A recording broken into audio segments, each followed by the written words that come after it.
नमस्कार साथियों, स्वागत करता हूं आप सभी का एक बार फिर से नए वीडियो में।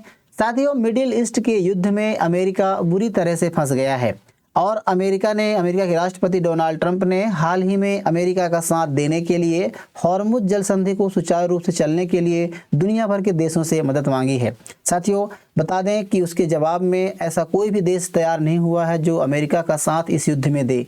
ऐसे में अमेरिका के राष्ट्रपति डोनाल्ड ट्रंप अब ऐसा लग रहा है कि अकेले पड़ गए हैं इस युद्ध में। अब साथ ही उन्होंने चेतावनी देनी शुरू कर दी है। हाल ही में उन्होंने नाटो को चेतावनी दी है कि यदि नाटो अमेरिका का साथ नहीं देता है तो वो भविष्य में जो इसकी जो खामियाजा है, इसका जो परिणाम भुगतने के लिए तैयार रहेगा। इसके अलावा साथियों, चाइना से भी उन्होंने गुहार लगाई थी कि आइए आप मदद करिए, लेकिन चाइना ने भी मना कर दिया है और चाइना को भी डोनाल्ड ट्रंप ने अभी धमकी दी है कि यदि चीन अमेरिका का साथ नहीं देता है या फिर हॉर्मुज़ जल संधि को सुचारू रूप से चलाने के लिए वारशिप नहीं भेजता है तो आने वाले समय में जिस प्रकार से डोनाल्ड ट्रंप और चाइना के राष्ट्रपति शी जिनपिंग की जो मुलाकात होनी थी उसको भी कैंसिल करने की खबरें आ रही हैं कि डोनाल्ड ट्रंप उसको रद्द कर सकते हैं। अब इसी बीच साथियों, भारत को लेकर के भी एक बहुत बड़ी साजिश रचने का प्लान किया जा रहा है। दरअसल भारत क्योंकि इस मामले में किसी भी तरह से इंटरफेयर नहीं कर रहा है, ना तो अमेरिका के पक्ष में झुक रहा है, ना ही डायरेक्ट या इनडायरेक्ट रूप से युद्ध में शामिल हो रहा है, लेकिन भारत का जो काम है, खबरों में आ रहा है साथियों कि भारत के जो जहाजें हैं वो आसानी से यहाँ पर गुजर रही हैं, जो हॉर्मुज़ जल संधि यहाँ से आसानी से निकल पा रही हैं। तो ऐसे में डोनाल्ड ट्रंप के लिए एक बहुत बड़ा सरदर्द बन गया है किस प्रकार से भारत डिप्लोमेटिक तरीके से और कूटनीतिक तरीके से भारत की जीत होती हुई दिखाई दे रही है, क्योंकि भारत ने एक तरफ इजराइल को भी साधने का काम किया है और ईरान से भी उनके संबंध अच्छे रहे हैं। तो साथियों, ऐसे में अमेरिका के एक जो प्राइवेट सरकारी संस्था है लेकिन नॉन एनजीओ टाइप का एक संस्था जिसने एक रिपोर्ट सौंपी है और उसमें भारत के खिलाफ भारत को बदनाम करने की साजिश कही गई है, यानी कि भारत में ही अस्थिरता फैलाने की बात कही गई है। साथियों, इस रिपोर्ट की चर्चा आज हम इस वीडियो में करेंगे। रिपोर्ट में कई प्रकार की सलाहें दी गई हैं अमेरिका के राष्ट्रपति ट्रंप को कि आप जो भारत में जितने भी जो भारत में धार्मिक स्वतंत्रता है उसके मामले में भारत कहीं पीछे है और धार्मिक स्वतंत्रता की जो भारत की जो रेटिंग है वो काफ़ी ज़्यादा गिर गई है, मतलब स्थिति काफ़ी ज़्यादा खराब है, जिसके बारे में बात कही गई है। इसके अलावा भारत के जो प्रमुख जो खुफिया एजेंसी है जो रॉ है, यानी रॉइट, जो भारत की जो खुफिया एजेंसी है रॉ यानी कि रिसर्च एंड एनालिसिस विंग, इसके अलावा इसको बैन करने की बात कही गई। इसके अलावा भारत के जो सबसे गैर सरकारी जो संगठन है आरएसएस, इससे बड़े बड़े भारतीय ये नेता निकले हैं, चाहे प्रधानमंत्री खुद मोदी हों, अटल बिहारी वाजपेयी हों, कई ऐसे देश, मतलब बीजेपी की जो पार्टी रही हो, कहीं ना कहीं बीजेपी की जो पार्टी वो आरएसएस से संबंध रखती है। तो साथियों, ऐसे में आरएसएस और रॉ को बैन करने के बारे में अमेरिका के राष्ट्रपति को सलाह दी गई है। आज हम इस वीडियो में इस रिपोर्ट के बारे में बात करेंगे और इसके क्या मायने हैं, क्या सोच करके ये रिपोर्ट तैयार किया गया है, साथ ही भारत का क्या रिएक्शन आया है, इन तमाम मुद्दों पर चर्चा करेंगे। साथियों, खबरों में आप देख सकते हैं भारत के तमाम समाचार पत्रों में इसको लेकर के कई प्रकार के आर्टिकल्स प्रकाशित हो रहे हैं जिसमें भारत की जो छवि है उसको विकृत करने का प्रयास किया गया है। ऐसी भी हेडलाइंस बन रही हैं। अमेरिका द्वारा जो रॉ एंड जो आरएसएस हैं इन पर प्रतिबंध लगाने की बात कही गई, इसको लेकर भी चर्चाएं यहाँ पर लिखी गई हैं। दरअसल हम आपको इस खबर के बारे में बात करें तो साथियों, अमेरिका की एक नॉन ऑर्गेनाइजेशन संस्था है जिसके बारे में आप देख सकते हैं, इसका नाम है USCIRF, यानी कि United state commission of international religion freedom. अंतर्राष्ट्रीय धार्मिक स्वतंत्रता पर अमेरिका का एक आयोग है जो अपनी वार्षिक रिपोर्ट प्रकाशित करता है। उसने 2025 के मामले में भारत की 2026 में वार्षिक रिपोर्ट प्रकाशित की है जिसमें भारत की कड़ी आलोचना की गई है। साथियों, रिपोर्ट में कहा गया है कि 2025 में देश में धार्मिक स्वतंत्रता यानी भारत में जो धार्मिक स्वतंत्रता की स्थिति है वो लगातार बिगड़ रही है, क्योंकि भारतीय सरकार ने धार्मिक अल्पसंख्यक समुदायों और उनके पूजा स्थलों को निशाना बनाते हुए नए कानून पेश किए हैं और उनको लागू किए हैं। इस प्रकार की बातें कही गई हैं इस रिपोर्ट में। आगे हम बात करेंगे, पहले हम आपको USCIRF यानी कि United state commission of international religion freedom के बारे में बताते हैं। साथियों, ये अमेरिका का एक स्वतंत्र सरकारी आयोग है, मतलब कि इंडिपेंडेंट है, भले सरकारी है लेकिन इंडिपेंडेंट है, और इसकी स्थापना 1998 में इंटरनेशनल रिलीजन फ्रीडम एक्ट के तहत किया गया था। इसका काम ये है कि दुनिया भर के देशों में जो धार्मिक स्वतंत्रता है उसकी स्थिति का आकलन करना है और उसको आकलन करने के बाद उसकी रिपोर्ट अमेरिका को सौंपना है। अब अमेरिका को भी क्यों सौंपना है? आप सभी जानते हैं अमेरिका पूरी दुनिया में संक्शन लगाने के लिए, प्रतिबंध लगाने के लिए जाना जाता है और काफ़ी पावरफुल देश है। तो अमेरिका को इसलिए ये रिपोर्ट सौंपी जाती है कि ताकि अमेरिका के स्तर से अमेरिका के जो लोग हैं वो किस प्रकार से वहाँ पर कार्य कर सकते हैं और किस प्रकार के वो अपने कदम उठा सकते हैं जिनसे जो धार्मिक संस्था है जो काफ़ी खतरे में है उसको सुधार सकते हैं। तो इसके बारे में ये लोग यहाँ पर कदम उठाते हैं। तो ये रिपोर्ट सौंपी जाती है। इस रिपोर्ट की ये रिपोर्ट मतलब जो होती है एक प्रकार की सिफारिश होती है, मतलब एक तरह से रिपोर्ट दी जाती है। ये बाध्यकारी नहीं होता है कि मानना आवश्यक हो, ऐसा नहीं है। अब साथियों 2026 का जो रिपोर्ट 2025 का जो रिपोर्ट सौंपा गया है 2026 में, इसके बारे में कहा गया है कि भारत के ऊपर कई सारे आरोप लगाए गए हैं। भारत की जो धार्मिक संस्था की स्थिति है उसको खराब होती हुई दिखाई गई है और कहा गया है कि अल्पसंख्यकों खास करके मुस्लिम और ईसाइयों के खिलाफ हिंसा और भेदभाव फैलाने का काम किया जा रहा है भारत में। साथियों भारत एक ऐसा देश है जो तमाम सभी धर्मों के लोग यहाँ पर रहते हैं, मतलब एक प्रकार से संप्रभु देश है। तो ऐसे में धर्मनिरपेक्ष देश है, तो ऐसे में इस प्रकार के आरोप लगाना कहीं ना कहीं एक बड़ी बात होती है। साथ ही 140 करोड़ की आबादी है और इसमें हिंदू, मुस्लिम, ईसाई सभी धर्म के लोग यहाँ पर रहते हैं। इसके अलावा साथियों ये भी आरोप लगाया गया इस रिपोर्ट में कि भारत में घृणा भाषण यानी कि हेट स्पीच में वृद्धि हुई है। जो घृणा मतलब जो ईर्ष्या पैदा कर सकते हैं, घृणा पैदा करते हैं, ऐसे भाषणों का काफ़ी ज़्यादा इसमें वृद्धि हुई है। इसके अलावा धार्मिक कानूनों का दुरुपयोग भी हुआ, इसके बारे में आरोप लगाया गया है। साथियों विवादित कानूनों का जिक्र किया गया जिसमें उन्होंने इसमें रिपोर्ट में पूरी तरह से व्याख्या की है कि रिपोर्ट में जैसे CAA सिटीजन अमेंडमेंट बिल जो लाया गया था जिसको लेकर काफ़ी ज़्यादा भारत सरकार में आंदोलन भी हुए थे कि मुस्लिमों को इस जाति को ख़त्म करने की बात कही गई है। तो इसके अलावा NRC को लेकर के जो भारत में लागू नहीं हुआ उसको लेकर के भी इन्होंने चर्चा किया है। इसके अलावा एंटी कन्वेंशन लॉ के बारे में बताया है। इसके अलावा UPA कानून की भी चर्चा की है कि UPA कानून के तहत जिस प्रकार से जो शरजील इमाम को गिरफ्तार किया गया था और कई लोगों को, तो इसकी वजह से इसके बारे में चर्चा की गई है। इन सभी के बारे में बताया गया। इसके अलावा साथियों कंट्री आप जो ये अब इस रिपोर्ट को सौंपे जाने की वजह से क्या हो सकता है, तो बात करें साथियों तो इस रिपोर्ट में ये बताया गया है कि इनकी वजह से, जैसे मैंने आपको बताया, इनकी वजह से देश में जो धार्मिक संस्था है वो कहीं ना कहीं खतरे में है।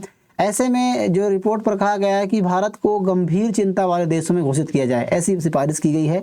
जो ये बताया गया कारण बताया गया, इसके अलावा कुछ सिफारिशें भी की गई हैं कि इस प्रकार से अमेरिका कदम उठा सकता है, क्योंकि जो जानकारी बताई गई है उसके अलावा वहाँ पर कुछ सलाह देने की भी बात की गई है।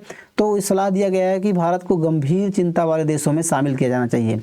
ऐसे देश जहां पर गंभीर और लगातार धार्मिक स्वतंत्रता उल्लंघन होते रहते हैं, यानी कि CPC की लिस्ट में भारत को शामिल किया जाना चाहिए। इसके अलावा साथियों भारत के बड़े कदमों की भी सिफारिश की गई है, क्योंकि RSS जो राष्ट्रीय स्वयंसेवक संघ है इस पर कार्रवाई करने की बात की गई है, एसेट्स फ्रीज करने की बात की गई है। इसके अलावा ये भी सलाह दी गई है कि RSS को पूरी तरह से बैन किया जाना चाहिए और वहाँ के लोगों को आने जाने की या फिर उसके अकाउंटों खाते की पूरी तरह सीज की जानी चाहिए। इस प्रकार की बातें कही गई है। इसके अलावा रॉ जो भारत की खुफिया एजेंसी है, जो भारत के बाहर विदेशों में रह करके और भारत के लिए जो इंटेलिजेंस है वो जुटाता है और भारत को एक प्रकार का खुफिया जानकारी प्रोवाइड करता है, तो उनको भी बैन करने की बात कही गई। इसके अलावा भारत को हथियार बिक्री में रोकने की भी सिफारिश की गई है कि अमेरिका भारत में हथियार की बिक्री ना करे। इन तमाम प्रकार की सिफारिशें दी गई हैं। अब इसके अलावा साथियों जो रिपोर्ट में बताया गया है तो कई प्रकार की जो भारत में घटनाएं घटी हैं उनका भी जिक्र किया गया है। जिसमें बात करें तो हाल ही में जो महाराष्ट्र में औरंगजेब के मकबरे को लेकर के काफ़ी ज़्यादा आंदोलन हुआ था और महाराष्ट्र में हिंसा हुई थी, उसका उल्लेख किया गया है। इसके अलावा उड़ीसा में जो 20 ईसाई परिवारों पर हमले हुए थे उसका भी जिक्र किया गया है। इसके अलावा जो पहलगाम में हमला हुआ है, आतंकवादी हमला हुआ था, तो उसको पाकिस्तान के बीच सैन्य तनाव बढ़ गया था, उसका भी जिक्र किया गया है।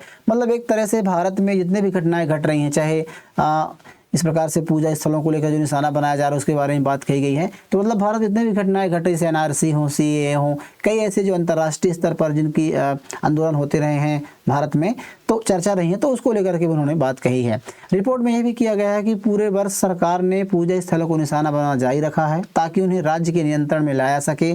इसमें वक्फ विधेयक जो मुसलमानों के बारे में बताया, इसके वक्फ विधेयक जो लाया गया था, वक्फ बोर्ड को खत्म करने की बात कही थी, तो उसके बारे में भी उनको बताया गया है। धर्मांतरण को लेकर के भी इस चर्चा की गई। तो मतलब तमाम प्रकार के भारत जितनी भी गतिविधियां हो रही हैं धर्म से संबंधित, उनके बारे में इसके बारे में बताया गया है। अब साथियों भारत की जो खुफिया एजेंसी है रॉ, जो भारत की सरकारी एजेंसी है, इसको भी बैन करने की बात कही गई है। रॉ के बारे में बात करें तो रिसर्च एंड एनालिसिस विंग होती है, इसकी स्थापना 1968 में की गई थी। साथियों एजेंसी है भारत के बाहर की खुफिया जानकारी जुटाता है और दुश्मन देशों की गतिविधियों पर नज़र रखता है। रहा विदेशों में जासूसों का काम करता है, जिससे दूसरे देशों की सैन्य, राजनीतिक और आर्थिक जानकारी जुटाता है, आतंकवाद पर भी नज़र रखता है। इसके अलावा भारत की जो सुरक्षा है वो संभावित हमले के बारे में, कोई भी हमला होना रहता है उसके बारे में इंटेलिजेंस प्रोवाइड करता है। तो मतलब एक तरह से गुप्त ऑपरेशन भी करता है। तो एक तरह से जो भारत की खुफिया एजेंसी है विदेश में रह करके और दुनिया भर के जो समाचार हैं उनकी क्या इंटेलिजेंस है वो भारत को प्रोवाइड करती है। इसके अलावा आरएसएस के बारे में तो आप सभी जानते हैं साथियों, आरएसएस भारत का एक गैर राजनीतिक संगठन है और जितने भी बहुत बड़ा संगठन है, इसका कोई पर्टिकुलर खाता नहीं, इसका मुख्यालय नागपुर में है। और इस प्रकार से तस्वीरों में आप देख सकते हैं भारत की राजनीति में जितने भी बड़े नेता हुए हैं, चाहे प्रधानमंत्री खुद मोदी हों, अटल बिहारी वाजपेयी हों, जो वर्तमान में भारत आरएसएस के प्रमुख हैं मोहन भागवत जी, तो ये सब आरएसएस के ही जुड़े हुए लोग हैं। और बीजेपी जो पार्टी है इसी विचारधारा पर चलती है। तो जिस प्रकार से बैन लगाने की बात कही जा रही है, तो एक तरह से जो कि बीजेपी अभी सत्ता में भी है, तो ऐसे में यदि आरएसएस पर बैन लगता है, आरएसएस के लोगों पर बैन लगता है, उनसे जुड़े हुए लोगों पर बैन लगता है, तो कहीं ना कहीं भारत के सरकार में सत्ता में जो लोग हैं उन पर भी बैन लगने की बात कही गई है। हालांकि आपको बता दें अभी जो आरएसएस साथियों इसकी जो ताकत है, फिर इसकी जो पहुंच है काफ़ी ज़्यादा बढ़ती जा रही है। हाल ही में हमने खबरों में देखा था कि चाइना का प्रतिनिधिमंडल भारत पर आया था और भारत के जो आरएसएस मुख्यालय है यहाँ पर ये दौरा किया था और वहाँ के कुछ लोगों से उन्होंने मुलाकात की थी। तो इस प्रकार से भी चर्चाएँ हुई थी कि चाइना भी इस प्रकार के आरएसएस जैसे मॉडल अपने देश में तैयार करने की बात कर रहा है। इसके अलावा सबसे इम्पोर्टेंट बात ये हो जाती है कि जिस प्रकार से सिफारिशें दी गई हैं, आरएसएस और रॉ को बैन करने की बात कही गई है, तो अभी सिर्फ ये सिफारिश है, मतलब ये सिफारिश ही है, कोई बाउंडिंग नहीं है। ये सिर्फ अमेरिका के राष्ट्रपति डोनाल्ड ट्रंप के डेस्क में ले जाया जाएगा और अंतिम रूप में जो यूएस स्टेट डिपार्टमेंट होता है वो इस पर फैसला लेगा। तो इससे क्या होगा कि अभी डोनाल्ड ट्रंप के पास जाएगा, हो सकता है आने वाले समय डोनाल्ड ट्रंप ऐसा फैसला भारत को दबाव में डालने के लिए, क्योंकि मिडिल ईस्ट में जिस प्रकार से अभी आर्थिक अर्थव्यवस्था या फिर मिडिल ईस्ट में जिस प्रकार से समस्याएं बनी हैं, तो ऐसे में हो सकता है कि अमेरिकी राष्ट्रपति दबाव डालने के लिए भारत पर फैसला ले सकते हैं। लेकिन फिर भी यदि भारत पर फैसला यदि लेते हैं, इस प्रकार की जो सिफारिशों को मानते हैं, तो उससे क्या होगा, भारत की जो आर्थिक और राजनीतिक दबाव है वो डालने का प्रयास कर सकते हैं, प्रतिबंध भी लगा सकते हैं, जिससे भारत की जो ग्लोबल इमेज है वो कहीं ना कहीं सवाल उठेगी और विदेशी मीडिया और एनजीओ जैसे सवाल उठाते रहेंगे। तो मतलब भारत के जो धार्मिक स्वतंत्रता है इसको लेकर के एक नैरेटिव फैलाने का काम किया जाएगा।